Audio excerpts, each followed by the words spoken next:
പലപ്പോഴുമേ അനേക മനുഷ്യർ ദൈവനിഷേധികളായി മാറാറുണ്ട്.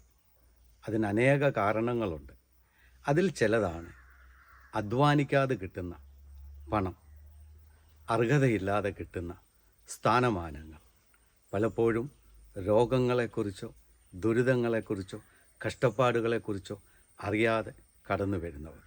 ഇവരൊക്കെ പലപ്പോഴും ജീവിതത്തിൽ ദൈവനിഷേധികളും ദൈവത്തെ തള്ളിപ്പറയുന്നവരും അഹങ്കാരികളുമായിട്ട് തീരാറുണ്ട്.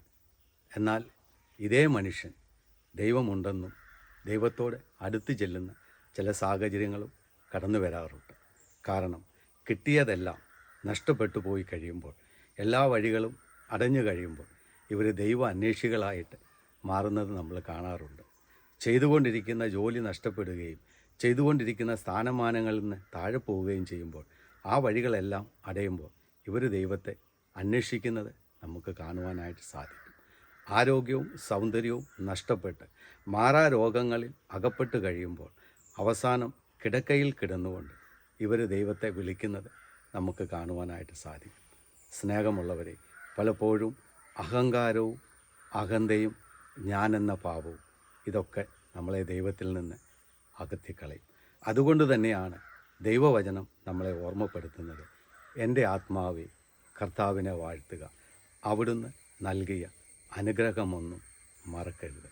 ജീവിതത്തിൽ എന്ത്, എപ്പോൾ, ഏത് സമയത്ത്, എവിടെ വെച്ച്, ആരിൽ നിന്ന് നമുക്ക് ലഭിക്കുമ്പോഴും നമ്മൾ ദൈവത്തെ ഓർക്കുക, ദൈവത്തിന് നന്ദി പറയുക, ദൈവത്തോട് അടുപ്പമുള്ളവരായിരിക്കുക, ദൈവത്തിൽ നിന്ന് അകന്ന് ജീവിക്കാതിരിക്കുക. അങ്ങനെ ഉണ്ടെങ്കിൽ നമുക്കുള്ളത് വീണ്ടും വർദ്ധിക്കും. ദൈവത്തിൽ നിന്ന് അകന്നു കഴിയുമ്പോൾ ഉള്ളത് നമുക്ക് നഷ്ടപ്പെട്ടു പോകും. അതുകൊണ്ടാണ് ഉള്ളവന് വീണ്ടും ലഭിക്കും, ഇല്ലാത്തവനിൽ നിന്ന് ഉള്ളതുകൂടെ എടുക്കപ്പെടുമെന്ന്. അതുകൊണ്ട് ജീവിതത്തിൽ ദൈവനിഷേധികളായി ജീവിക്കാതിരിക്കുക. ദൈവം നിങ്ങളെ അനുഗ്രഹിക്കട്ടെ.